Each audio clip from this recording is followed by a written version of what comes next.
স্বাধীনতা দিবসের অনুষ্ঠানেও কি ঝড় বৃষ্টি? জানুন আবহাওয়ার পূর্বাভাস। দক্ষিণবঙ্গে আপাতত দুর্যোগ কমার কোনো সম্ভাবনা নেই। আবহাওয়া অফিসের পূর্বাভাস অনুযায়ী আজ থেকে 14ই আগস্ট পর্যন্ত কলকাতা সহ দক্ষিণবঙ্গের সব জেলায় হালকা থেকে মাঝারি বৃষ্টির সম্ভাবনা রয়েছে। বৃষ্টির সঙ্গে কোনো কোনো জেলায় ঘন্টায় 30 থেকে 40 কিমি বেগে ঝোড়ো হাওয়াও বইতে পারে। তবে কলকাতা সহ দক্ষিণবঙ্গে ভারী বৃষ্টির সম্ভাবনা। আরও বিস্তারিত আনতে অবশ্যই ভিডিওটি সম্পূর্ণ দেখবেন এবং আপনার জেলার নতুন নতুন খবরগুলি সবার আগে পেতে চাইলে আমাদের ইউটিউব চ্যানেলটিকে সাবস্ক্রাইব করে পাশে থাকা বেল আইকনটিকে বাজিয়ে দেবেন এবং কমেন্টে আপনার জেলার নামটি লিখে দেবেন। তবে উত্তরবঙ্গের বেশ কিছু জেলায় ভারী বৃষ্টির সম্ভাবনা রয়েছে। রবিবার থেকে 14ই আগস্ট পর্যন্ত আবহাওয়া অফিস জানিয়েছে, রবিবার থেকে 14ই আগস্ট পর্যন্ত জলপাইগুড়ি, আলিপুরদুয়ারে কোথাও কোথাও ভারী থেকে অতি ভারী বৃষ্টির সম্ভাবনা রয়েছে। আর রবিবার থেকে 12ই আগস্ট পর্যন্ত দার্জিলিং, কালিম্পং, কোচবিহারে কোথাও কোথাও ভারী বৃষ্টি হতে পারে। এদিকে রোববার শহরের সর্বোচ্চ তাপমাত্রা থাকতে পারে 31 ডিগ্রি সেলসিয়াসের কাছে, সর্বনিম্ন তাপমাত্রা 25 ডিগ্রি সেলসিয়াসের কাছে থাকতে পারে। শহরে বাতাসে আপেক্ষিক আর্দ্রতার পরিমাণ সর্বাধিক 95% এবং ন্যূনতম 85%। তবে বৃষ্টি হলেও উত্তর বা দক্ষিণে দিনে তাপমাত্রা কোনো হেরফের হবে না, তবে রাতের তাপমাত্রা কমতে পারে। আবহাওয়া দপ্তর জানিয়েছে, মৌসুমি অক্ষরেখা উত্তরবঙ্গের ওপর হিমালয়ের পাদদেশে অবস্থান করছে। উত্তর বাংলাদেশে রয়েছে ঘূর্ণিবর্ত, এর টানে প্রচুর জলীয় বাষ্প ঢুকছে রাজ্যে। আর তার জেরে আগামী সপ্তাহ অবধি জেলায় জেলায় ভারী বৃষ্টির পূর্বাভাস রয়েছে, জারি রয়েছে সতর্কতাও। আবারও জলমগ্ন হতে পারে বিস্তীর্ণ এলাকা। কলকাতা ও দক্ষিণবঙ্গের জেলাগুলিতে সপ্তাহভর বজ্রবিদ্যুৎ সহ বৃষ্টির সম্ভাবনা। কোথাও কোথাও ঘন্টায় 30 থেকে 40 কিমি বেগে বইতে পারে ঝোড়ো হাওয়া। অন্যদিকে উত্তরবঙ্গের কিছু এলাকায় ভারী বৃষ্টি, এমনকি অতি ভারী বৃষ্টির সম্ভাবনা রয়েছে। তবে দক্ষিণবঙ্গের কোন জেলায় ভারী বৃষ্টির আশঙ্কা নেই তেমন।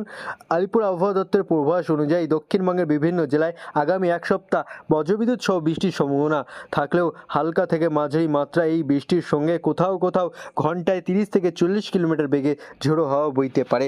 তবে আপাতত দক্ষিণবঙ্গে কোনো জেলায় ভারী বর্ষণের সম্ভাবনা নেই বলে জানানো হয়েছে।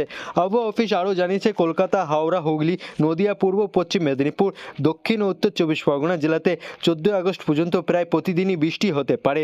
দিনের তাপমাত্রা কিছুটা কমলেও আর্দ্রজনিত অস্বস্তি বজিয়ে থাকবে। অপরদিকে উত্তরবঙ্গের বেশ কয়েকটি জেলায় আবহাওয়ার পরিস্থিতি তুলকালামভাবে বেশি সক্রিয় থাকবে। জলপাইগুড়ি, আলিপুরদুয়ারে ভারী বর্ষণের সম্ভাবনা রয়েছে।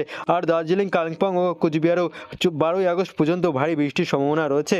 ক্রমাগত বৃষ্টিপাতের কারণে পাহাড়ি এলাকায় ধস নামার ঝুঁকি এবং নিচু অঞ্চলে জল ধারানোর আশঙ্কা উড়িয়ে দেওয়া যাচ্ছে না। বঙ্গোপসাগরের ওপর সৃষ্টি নিম্নচাপ, তার সঙ্গে সক্রিয় মৌসুমি অক্ষরেখা এই বৃষ্টির প্রধান কারণ। এর প্রভাবে দক্ষিণবঙ্গে আকাশ মেঘলা কালো থাকবে এবং দুপুর সন্ধ্যায় বজ্রপাত ও বজ্রবিদ্যুৎ সহ বৃষ্টির সম্ভাবনা বেশি।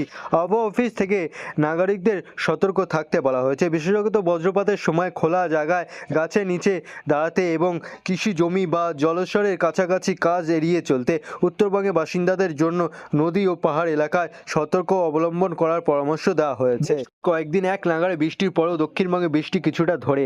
আজ রোববার মেঘলা আকাশ থাকলেও বৃষ্টির পূর্বাভাস নেই। উত্তরবঙ্গে অবশ্যই দুর্যোগ চলবে। রাজ্যের একাধিক জেলায় এদিন অতি ভারী বৃষ্টির পূর্বাভাস রয়েছে। সব মিলেই কেমন থাকবে আবহাওয়া? আগামী বৃহস্পতিবার পর্যন্ত হালকা থেকে মাঝারি বৃষ্টির সম্ভাবনা রয়েছে। কলকাতা, হাওড়া, হুগলি, উত্তর 24 পরগনা, দক্ষিণ 24 পরগনা, পূর্ব মেদিনীপুর, পশ্চিম মেদিনীপুর, ঝাড়গ্রাম, পুরুলিয়া, বাঁকুড়া, পূর্ব বর্ধমান, পশ্চিম বর্ধমান, বীরভূম, মুর্শিদাবাদ এবং নদিয়ায় প্রায় সব জেলাতেই বৃষ্টি হবে। শনিবার দক্ষিণবঙ্গে হালকা থেকে মাঝারি বৃষ্টির পাশাপাশি ঘন্টায় 30 থেকে 40 কিলোমিটার গতিবেগে দমকা ঝোড়ো বাতাসও বইতে পারে। এদিন কলকাতা শহরের দক্ষিণবঙ্গের সব জেলায় বৃষ্টির জন্য হলুদ সতর্কতা জারি করা রয়েছে। আবহাওয়া দপ্তর আরও জানিয়েছে, প্রচুর পরিমাণে জলীয় বাষ্প ঢুকছে বঙ্গে, এর জেরেই বৃষ্টি হচ্ছে। রোববার হালকা থেকে মাঝারি বৃষ্টি হলেও বাতাসে জলীয় বাষ্পের পরিমাণ বেশি থাকবে, যার কারণে আর্দ্রজনিত অস্বস্তি ভোগান্তি বাড়াবে। আজ দক্ষিণবঙ্গে সতর্ক বার্তা থাকলেও রবিবার থেকে আগামী বৃহস্পতিবার পর্যন্ত দক্ষিণবঙ্গে ভারী বৃষ্টির সম্ভাবনা নেই। ঝড় বৃষ্টি চলবেও সতর্কতা জারি করা নেই কোথাও। অন্যদিকে উত্তরবঙ্গে আজ জলপাইগুড়ি, আলিপুরদুয়ারে ভারী বৃষ্টির সম্ভাবনার হলুদ সতর্কতা জারি করা রয়েছে। ওপরের দিকে জেলাগুলিতে মূলত বৃষ্টি কমবে। রোববার দার্জিলিং, জলপাইগুড়ি, কালিম্পং, আলিপুরদুয়ার, কোচবিহারে ভারী বৃষ্টির জন্য হলুদ সতর্কতা জারি করা রয়েছে। বজ্রবিদ্যুৎ সহ বৃষ্টি চলবে শুক্রবার পর্যন্ত।